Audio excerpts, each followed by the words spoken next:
E sejam muito bem-vindos ao programa onde a saúde é a estrela. Mas olha, assim como você, eu também estou um pouquinho confuso aqui nos últimos programas, porque quando a gente recebe um dermatologista, ele sempre diz, não pegue sol, o sol envelhece. Aí quando a gente recebe um virologista, um imunologista, ele fala, você precisa tomar sol, porque precisa processar vitamina D. E agora? Será que a gente realmente precisa tomar sol, deve fugir do sol? Porque, na verdade, qual que é o maior problema do sol? É o tal do câncer de pele. Sabia que é o câncer mais comum no mundo? E aí, será que ele é perigoso? Será que não é? Será que a gente deve tomar sol ou será que a gente se esconde do sol e toma complementação de vitamina D? Segura aí que a gente vai te explicar tudo isso com um oncologista hoje aqui. Mas olha, só depois da vinheta. E eu já estou aqui no estúdio com o doutor Eduardo Sabino, ele que é oncologista e vai nos explicar um pouquinho, quer dizer então que o câncer de pele é o câncer mais comum no mundo, é? Perfeito, boa tarde a todos. O câncer de pele é o câncer mais comum no mundo, com um fator ambiental que é o sol. Quer dizer, e a gente mora num país tropical, quer dizer, já a gente não, é difícil não conseguir não pegar sol, né? É um fator de risco. Onde a gente mora, no Brasil, é um país tropical, a incidência do sol é mais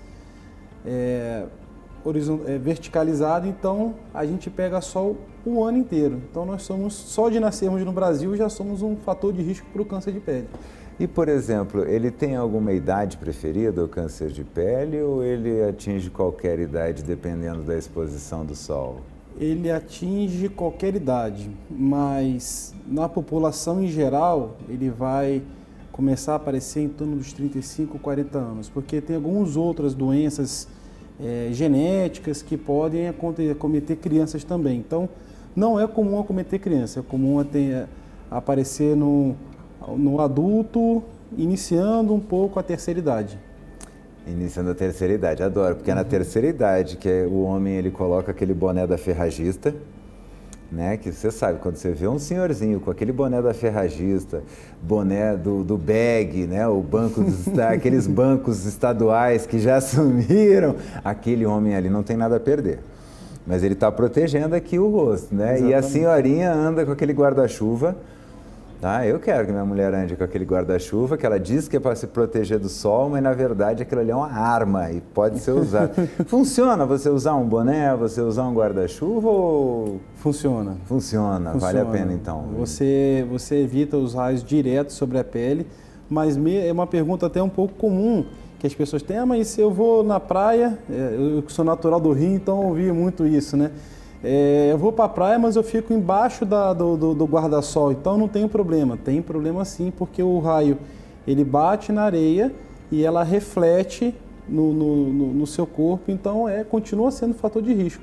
O guarda-chuva, o boné, as proteções, elas vão evitar o contato direto, né? Mas não é só ele que vai salvar a pátria. Não é o colete à prova de sol, não, né? É o colete à prova de escudo. Sol. Então, não. Interessante isso, porque realmente reflete, né? Tanto na água quanto na areia, neve. O pessoal vai para neve, não, tá friozinho. Quando vê, sai que é o camarão que reflete. Então, aquilo ali também é perigoso. Também é perigoso. Então, o pessoal fala, por exemplo, assim, se você pegar sol, a pele envelhece. Ok. Mas aí você precisa ter o seu sistema imunológico ok. E aí você tem que pegar sol, e não é qualquer sol, tem que ser o sol das 10 da manhã, às 2 da tarde, por causa da insolação correta para poder processar. Como é que a gente lida com esta informação? A gente pega sol ou a gente evita o sol? Não tem como a gente não se expor ao sol no nosso dia a dia, né? Então, você vai para trabalhar, você abre a janela de casa, você acaba tendo o contato com o sol. O que é saudável é você pegar o sol da parte da manhã ou no final da tarde. Aquele horário de 11 até as 4 da tarde, que é o pessoal que não fala o sol quente, né? É onde você aumenta o risco do câncer de pele. Então, é saudável ter o sol, pegar o sol? É saudável.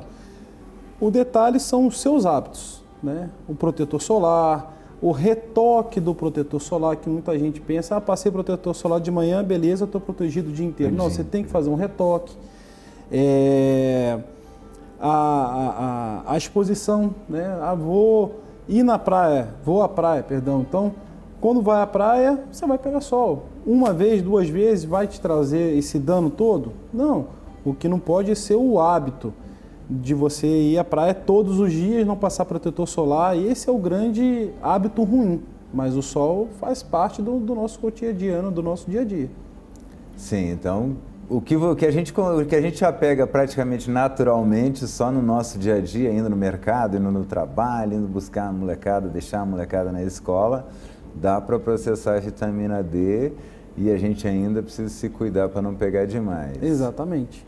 Exatamente. Porque diz que se você tem aquelas crianças, né, que levaram o torrão, a gente chama de torrão, quando você queima mesmo, aquelas queimaduras muito graves, quando a gente é criança e exagera no sol, pensa, não, isso aí vai te dar câncer de pele daqui a alguns anos. Isso é verdade ou é fake? É verdade. O problema da exposição solar não é o agudo, não é fui para a praia, fiquei um camarão e estou com câncer de pele automaticamente. Não, ele é um efeito cumulativo do raio solar na pele durante décadas. Por isso que não é comum na infância ter o câncer de pele. Mesmo as crianças que vivem na piscina, vão jogar futebol, vão brincar no parque e eles não têm o câncer de pele agudamente. Então, o câncer ele vai desenvolver lá mais no final da vida adulta, porque é um efeito acumulativo da radiação na sua pele. Então, aquele que pega sol, fica um camarão, ele tem um fator de risco acumulado com a carga que ele já teve no decorrer da vida. Quer dizer, vai ficando acumulado. Aquele cara que é pescador, que é surfista, tem que ir mais vezes no dermatologista para dar uma olhadinha, né? Sim, tem que estar de olho, tem que olhar os sinais que o seu corpo te fala. O seu corpo te fala. Boa. Quais são os sinais, digamos assim, do câncer de pele? A gente, principalmente, tem 3 tipos de câncer de pele. O carcinoma basocelular, que é um tipo de câncer de pele, que esse é o mais comum. Se o câncer de pele é o mais comum, o subtipo mais comum do câncer de pele é o basocelular. Então, qual que é a característica dele? Ele é uma bolinha. Ele é uma bolinha que nunca diminui, né? Muitas das vezes nem coça, ele é indolor, mas que ela vai crescendo. E ele é lento, ele é bem devagarzinho. Ele te dá todo o tempo do mundo para você tratar. Ele é lento, ele é lento. Já o carcinoma espinocelular, que fica em segundo lugar, ele normalmente aparece com uma forma de ferida, né? Até na época de faculdade, quando tive a matéria de oncologia, é uma frasinha que a gente usa para não esquecer. É a ferida que coça, mas nunca cicatriza. Então, aquela ferida, às vezes pode sangrar ou às vezes não, que nunca cicatriza, você vai levantar a lebre para dizer que aquilo ali é um câncer de pele. E o mais temido dos cânceres de pele, que é o melanoma. Quem que é o melanoma? Ele é diferente dos outros. Ele é uma mancha normalmente preta. Ou aquele sinalzinho que você já tem há muito tempo e ela se transformou. Aquele sinal que você tem quando era criança e tudo mais. E aí você vai vendo que ele está crescendo, ele está ficando com mais de uma cor, ele está ficando irregular, ele não está certinho, ele está bem disforme. Esse é o melanoma. Ou na idade adulta, quando aparece a pinta, porque essas pintas são comuns de surgirem e desaparecerem na infância. No adulto, quando surge uma pintinha preta, é um sinal que aquela pintinha preta pode ser o melanoma. Então, quer dizer, quando a gente fala câncer de pele, a gente fala como se fosse uma coisa só. Não é uma coisa só. Não é uma coisa só. São 3 tipos. Uma bolinha, pode ser uma feridinha que nunca cicatriza, ou então uma pintinha que começa a ficar estranha, aumentar, colorida. Quer dizer, então já são 3 coisinhas que a gente tem que olhar. 3 coisinhas que tem que olhar. E onde a gente começa a olhar primeiro? Onde é mais comum? No rosto. A área de exposição solar o tempo inteiro. Isso, né? Talvez na Arábia, onde as mulheres usam a burca, né, talvez seja um pouco menos nas mulheres, mas não é nosso hábito. Então, no rosto, pescoço, no V do decote, são as áreas mais comuns, orelha. as áreas mais comuns de aparecerem. Só fazer um parênteses, de repente, alguém que tem uma úlcera venosa, né, aquele problema vascular, aquela ferida crônica que já tem há muito tempo, ela pode se transformar no câncer de pele. Ah, sério? Úlcera venosa. Úlcera venosa. Que é um... O que é a úlcera venosa? É aquelas pessoas geralmente de mais idade que têm problema de varizes e fazem um machucado na perna. E aí o vascular vai tratando, vai acompanhando e ela nunca cicatriza. Aquele ali também é um outro sinalzinho de alerta, aquela ferida de úlcera que nunca cicatriza. Tem mais de 6 meses que ela está ali e nunca cicatriza. É mandatório fazer uma biópsia porque pode ser um câncer de pele.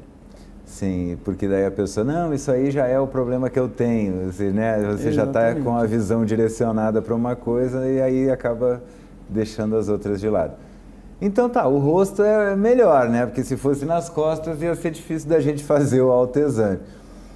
Então, quer dizer, vai escovar os dentes, já dá para dar aquela aproveitada, ver se não tem nada novo surgindo no rosto, né? Exatamente. Quer dizer, a gente só, não, tô ruga, tal, não, para de olhar as rugas e olha as manchinhas, olha o formatinho.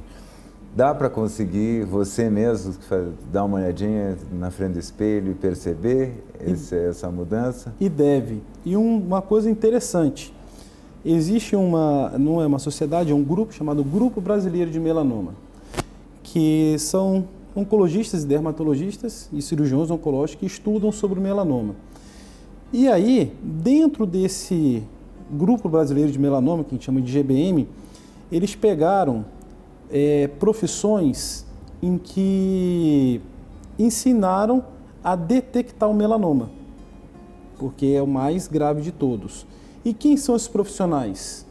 O barbeiro, o cabeleireiro, a manicure, o tatuador. Legal. Porque um dos lugares do melanoma que ele pode apresentar é na unha, entre os dedos do pé. Quem que todo dia abre os dedos do pé para ver se tem alguma manchinha? Não, realmente aí não. O rosto até tudo bem, vai abrir o dedo do pé. Então essas pessoas foram treinadas para fazer um rastreio. E eu já tive paciente de consultório que ia fazer uma tatuagem nas costas. O tatuador falou assim, olha, não vou fazer agora não, quero que você vá no dermatologista ver, porque você tem uma pintinha aqui. Porque se ele faz uma tatuagem em cima daquela pintinha, acabou, você não vai conseguir achar a pinta. Então ele mesmo não fez, foi e era um melanoma. Tem uma história interessante do nadador famoso russo, que ele foi fazer uma prova da Olimpíada e um telespectador viu aquela pinta da televisão e conseguiu entrar em contato com a assessoria dele e ele tinha um melanoma na região torácica. Sério, o cara viu? Esse dele. É bom de diagnóstico, hein? Pela TV, que é esse. Eu esqueci o nome dele. E que a gente tinha o Gustavo Borges, né? Não. Tinha o Xuxa. Não, tinha ele não é brasileiro, ele é famoso. O Kelps. Michael Phelps, aliás. Michael Phelps. E em que parte, por exemplo, da pele, que ele fica bem na parte externa, bem de cima, ou ele vai descendo? O melanoma, ele é um pouquinho mais profundo. A base celular um pouquinho mais superficial. E um pouquinho abaixo, o escamoso. Que é o da bolinha. Não, o base celular que é da bolinha. Ah, o base celular que é da bolinha. Aquele que não cicatriza, que ele está no meio termo. Que não cicatriza. E o que a gente faz hoje? Até pouco tempo atrás, a gente tinha muito... Você receber um diagnóstico de câncer era algo brutal. E a pessoa recebia muitas vezes como uma sentença de morte.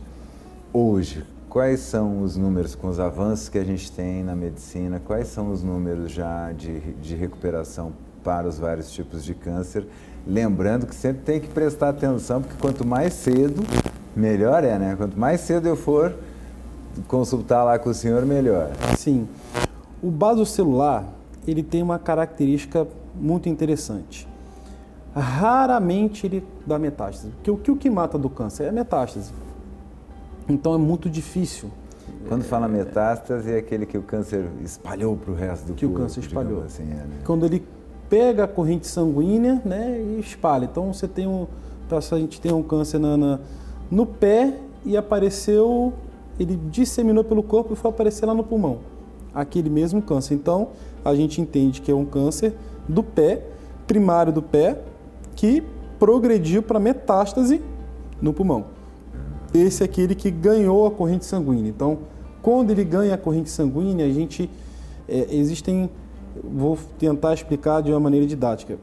Quando ele acontece a situação, a gente fala que ele não tem mais cura. Ponto. Ele sempre vai ter o diagnóstico de câncer porque ele já espalhou na corrente sanguínea. Eu teria que tirar tudo de dentro e colocar todos os órgãos novos para tirar ele. Cura. Ponto. A gente guarda essa informação. Mas a gente busca uma coisa chamada controle. O que é o controle? Vamos trazer aquele paciente que tem a pressão alta, hipertenso. Ele tem cura? Não. Mas ele tem controle. Você vive uma vida inteira, morre por outro motivo, né? Mas você toma o seu remedinho, então a doença existe. Mas ela está guardadinha lá dentro, sem incomodar ninguém. Então, quando o paciente com câncer, ele não tem cura, a gente busca o controle. O mais longe possível. Entrando um pouquinho numa outra área, como próstata. Próstata, você, paciente é metastático, toma bloqueador hormonal e tudo mais, e tem uma vida longa, né? Então, para o câncer de pele, voltando para o câncer de pele, o carcinoma basocelular é muito difícil ele dar metástase. Ele não costuma pegar a corrente sanguínea. Mas pode dar? Pode. Quando ela é doença, ela está ali naquela pelezinha perto do olho. A pessoa não vê, vai deixando. Ele não pode esquecer que ele é câncer, ele é mau. Ele vai crescendo, ele vai infiltrando, como quem não quer nada, vai demorando, a pessoa vai vendo, não vai procurando, pum, foi pro olho. A pessoa está ali, vai deixando, pum, pegou o nervo, foi pro cérebro. Então é metástase de base celular para o cérebro, mas por contiguidade. Ele foi contaminando as estruturas vizinhas. Diferente do melanoma, que ele pode pegar a corrente sanguínea e os vasos linfáticos, então as ínguas, né, os linfonodos do pescoço, das axilas, da virilha, com comprometimento do melanoma, da mesma maneira que o espinocelular. Então, são fases diferentes. Porém, quando a gente faz o diagnóstico no momento adequado, até para o melanoma, que tende a ser mais agressivo, você tem 98% de chance de cura. Então, 98% de chance de cura quer dizer que de cada 100, 98 vão se salvar, só 2. E a questão tem que ser sempre assim, percebeu alguma coisinha, já vai. Exatamente. Percebeu, já vai. E para a gente prevenir, é só não pegar sol ou tem outras coisas que a gente pode fazer? Tem outras coisas. Eu só até hoje, não, é só não pegar sol que não tem, não, mas não deve ser tão simplista assim. Não. A proteção do sol é um fator importante, né? Mas aquele indivíduo, ele tem já uma carga, já tem uma predisposição a ter um câncer de pele. Porque nem todo mundo que toma sol, que pega sol, tem câncer de pele. Nem todo mundo que tem câncer de pele pegou sol. Interessante. Então, e existem doenças, né, genéticas que predispõem a isso. Um exemplo dela é o xeroderma pigmentoso, que é uma doença que o lugar no mundo mais comum dessa doença é em Faina, no Faina. No mundo, o lugar que mais tem pessoas com essa doença, que é uma doença genética, é uma doença de consanguíneos, né, de irmão casando com primo. Então, aquele gene ele ficou ali perpetuando naquela população que um casava com o outro membro da família. Então, é o lugar mais comum do mundo. E o HGG, né, o Hospital Geral de Goiânia, tinha um serviço só para eles. O Estado, inclusive, fornecia protetor solar, essas pessoas não podem trabalhar durante o dia, então eles vão trabalhar em call center, eles vão trabalhar como seguranças noturnos, porque eles não podem. A pele dele, o raio solar causa um dano intenso naquela pele. Então você vê que tem uma carga genética também. O sol, ele potencializa essa carga genética. E os nossos hábitos, então, o que a gente pode fazer para dificultar o câncer de pele aparecer? Hábitos saudáveis. Como todo câncer, a gente vai sempre falar em hábito saudável. E aí vem, além daqueles comuns do cigarro, das dietas, né? Mas proteção solar, horário adequado do sol, vai à praia naquele horário de mais intensidade. Você não, chegou 11 horas, eu vou para o hotel, ficar lá no quarto, quando der 4 horas da tarde eu volto. Então, você vai usar aquela camisa de proteção ultravioleta, você vai usar o sombreiro, você vai retocar o protetor solar. Você não vai ficar debaixo do sol, você vai tentar um abrigo, aí você vai para o restaurante, vai beber sua cervejinha ali no restaurante. Então, esses hábitos ajudam você a empurrar o desenvolvimento do câncer de pele. Água faz diferença? Porque às vezes a pessoa, tô hidratando minha pele, mas não toma água, então tá só passando creme e não toma água.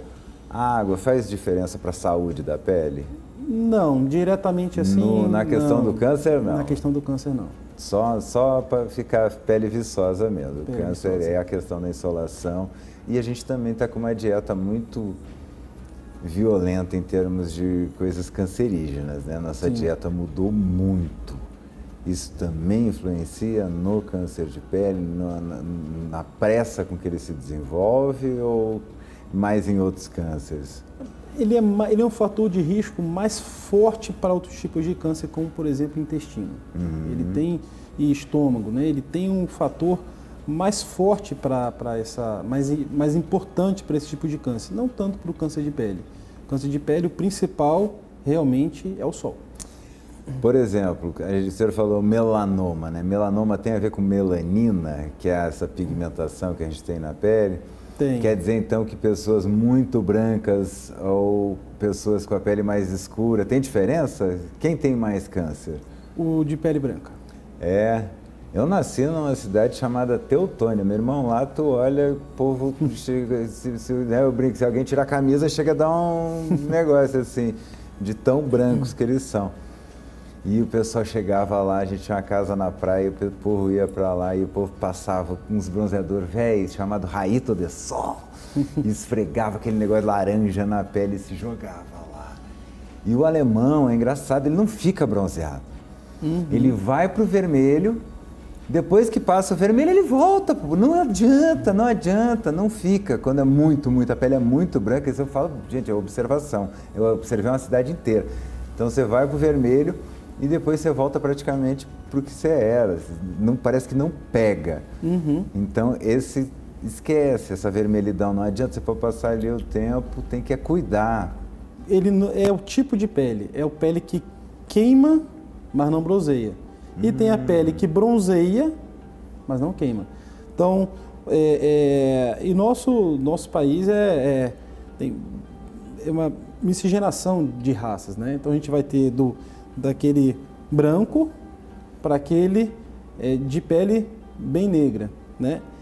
Aquele de pele bem negra, ele está imune a ter câncer de pele? Não, ele pode ter, incluindo o melanoma. Não é comum, mas pode.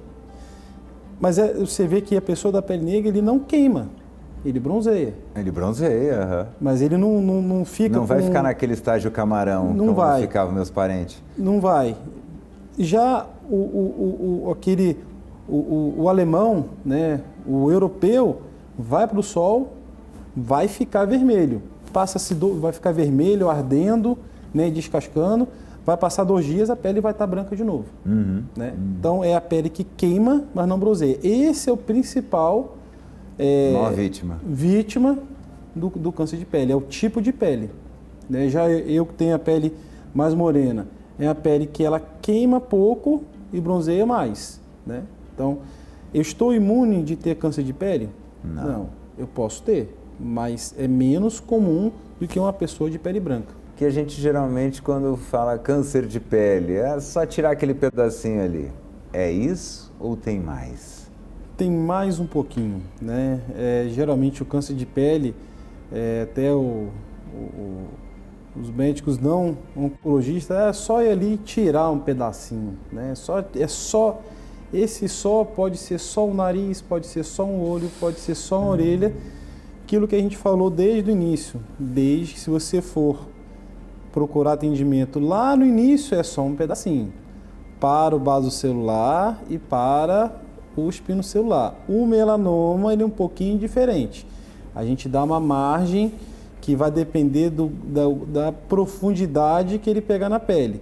Então pode ser a margem que é aquele aonde está a manchinha, você dá um pouco de pele sadia, de meio centímetro, de 1 ou 2 centímetros. E uma pesquisa do linfonodo. Então é assim que a gente trata câncer de pele. Né? Para o melanoma já é uma tabela de acordo com a profundidade, com a espessura dele na pele, as camadas da pele que ele for mais profundo. E para o espinocelular e para o basocelular, a gente usa uma cirurgia que foi desenvolvida em 1930, se eu não me engano.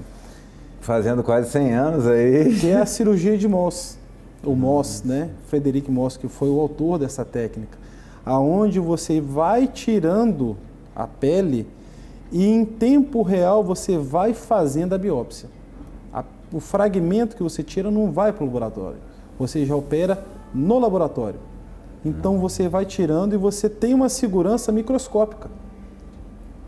Então aí você ainda aumenta, é onde você consegue aumentar 98% de chance de cura com um dano estético menor. Porque você vai tirar o necessário. Às vezes o necessário é bem maior do que se fosse da cirurgia que não de Mohs, né? Mas o fato é você vai tirar toda a pele doente com o mínimo de pele necessária para o tratamento. E em alguns casos precisa fazer quimioterapia, radioterapia? Alguns casos sim. Para o melanoma, que é um ponto fora da curva, né? Você, se ele tiver bem espesso, se ele tiver bem grosso, você já vai para a imunoterapia, que é uma variante da quimioterapia, né? Para o câncer de pele a gente usa mais imunoterapia. É uma prima da quimioterapia. E com resultados muito bons. O que há 10, 15 anos atrás um melanoma metastático era sombrio, um prognóstico ruim, muitas das vezes 6 meses de vida, hoje você aumentou para 5, 10 anos. Nossa. E já o câncer de pele, aquele câncer de pele não melanoma, né, que é o basocelular espinocelular, que deixou avançado, que já invadiu o osso, que não consegue mais ressecar, antigamente também era desse jeito. Mortalidade altíssima, dor, ferida. Você usa imunoterapia, você consegue ter um resgate muito bom. Essa pele, ela consegue resolver o problema. Mas a gente usa a imunoterapia, o remédio, em exceção. O melhor tratamento é a cirurgia. É a cirurgia. É a cirurgia. Maravilha. Infelizmente o programa voou, mas acho que deu uma boa ideia aqui do que a gente realmente precisa fazer para cuidar da nossa pele, principalmente prestar atenção ao nosso corpo, né? Interessantíssimo. Queria que o senhor deixasse um recado e passasse também seu Instagram aí para o pessoal que está em casa, naquela câmera ali. Pode se despedir, dar um tchauzinho aí pro pessoal. Bom, a dica que eu dou para o câncer de pele realmente é os hábitos com o sol, os horários da exposição solar e os hábitos de se proteger do sol, né? Aqui em Goiás é muito comum a pescaria, então o pessoal que for para a pescaria, usar a blusa de proteção solar, usar o chapéu e usar de maneira correta o protetor solar. Fora isso, bons hábitos de vida no contexto, né? A questão do cigarro, a qualidade do sono, a alimentação, a água que a gente bem falou, então isso é para todos os tipos de câncer e todos os tipos de doença. O meu Instagram é dr.eduardo_sabino, sou cirurgião oncológico e estou para atender quem precisar. É isso aí, muitíssimo obrigado.